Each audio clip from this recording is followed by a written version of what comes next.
Auto sector में PLI योजना अब 7.5 लाख कौशल आधारित रोजगार पैदा करेगी। जिन लोगों को लगता है कि देश में रोजगार का अकाल पड़ता जा रहा है, ये खबर उनके नींद से जागने के लिए है, क्योंकि केंद्र की मोदी सरकार की महत्वाकांक्षी पीएलआई स्कीम के जरिए अब भारत के लिए नई उपलब्धियों के द्वार खुल रहे हैं। नमस्कार, टीएफआई पर आपका स्वागत है और मैं शाश्वत आपको बताऊंगा कि कैसे पीएलआई स्कीम के जरिए अब मेड इन इंडिया की पहल से एक बार फिर लाखों रोजगार पैदा होने वाले हैं। मोदी सरकार ने देश की प्रगति के लिए बहुत सारी लाभकारी योजनाओं का शुभारंभ किया है।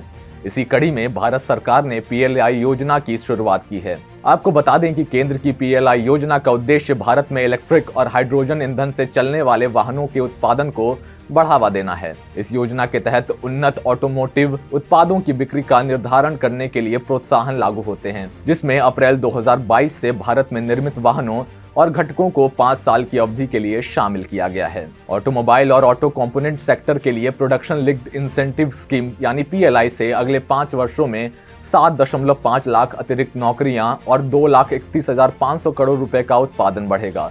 Ford, Tata Motors, Suzuki, Hyundai, किया और महिंद्रा एंड महिंद्रा उन 20 कंपनियों में शामिल है जो ऑटोमोबाइल और ऑटो कंपोनेंट सेक्टर के लिए प्रोडक्शन लिंक्ड इंसेंटिव योजना के तहत प्रोत्साहन प्राप्त करने के लिए पात्र होंगी। Champion original equipment manufacturers incentive scheme के तहत आवेदकों को मंजूरी दी गई है। भारी उद्योग मंत्रालय के सचिव अरुण गोयल ने बताया, हमने जिन 20 कंपनियों को चुना है उन्होंने 45,000 करोड़ रुपए से अधिक का निवेश किया है। इसलिए हमारी योजना के लक्ष्य के अनुसार हमारी योजना 25,938 करोड़ की है। इसलिए हम उम्मीद करते हैं कि इससे 2,31,500 करोड़ रुपए का उत्पादन बढ़ेगा। गोयल ने कहा कि इस योजना का उद्देश्य स्थानीय विनिर्माण को बढ़ावा देना है। मेड इन इंडिया पर जोर इस शर्त के साथ दिया जा रहा है कि उत्पादन का काम कम से कम 50% हिस्सा स्थानीय होना चाहिए और इसमें सूक्ष्म, लघु और मध्यम उद्यम शामिल हो। गोयल ने कहा, इसलिए अगर कोई भारत के बाहर से कारों का आयात कर रहा है और उन्हें असेंबल कर रहा है तो उसे योजना का लाभ नहीं मिलेगा। नतीजतन एमएसएमई के लिए राजस्व में भी वृद्धि की उम्मीद है, जिससे रोजगार सृजन होगा। सचिव ने कहा, इसलिए हम अगले 5 वर्षों में इस योजना के परिणाम स्वरूप भारत में 7.5 लाख अतिरिक्त नौकरियों की सृजन का अनुमान लगा रहे हैं।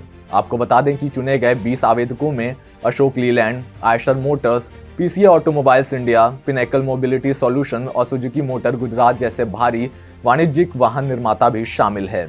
2 पहिया और तिपहिया श्रेणी के तहत केंद्र ने पीएलआई योजना के लिए बजाज ऑटो, हीरो मोटोकॉर्प, पियाजियो वाहन और टीवीएस मोटर को चुना है। एक्सिस क्लीन मोबिलिटी, बुमा इनोवेटिव ट्रांसपोर्ट सॉल्यूशन, एलेस्ट, हॉप इलेक्ट्रॉनिक मैन्युफैक्चरिंग, ओला इलेक्ट्रिक टेक्नोलॉजीज और पावर हॉल व्हीकल को नई गैर ऑटोमेटिव इन्वेस्टर श्रेणी के तहत चुना गया है। ऑटोमोबाइल और ऑटो कंपोनेंट उद्योग के लिए पीएलआई योजना के तहत कुल 115 कंपनियों ने अपना आवेदन दाखिल किया था, जिसे 23 सितंबर 2021 को अधिसूचित किया गया था। 1 अप्रैल 2022 से भारत में निर्मित उन्नत ऑटोमोटिव प्रौद्योगिकी उत्पादों की निर्धारित बिक्री के लिए योजना के तहत प्रोत्साहन लगातार 5 वर्षों की अवधि के लिए लागू होता है।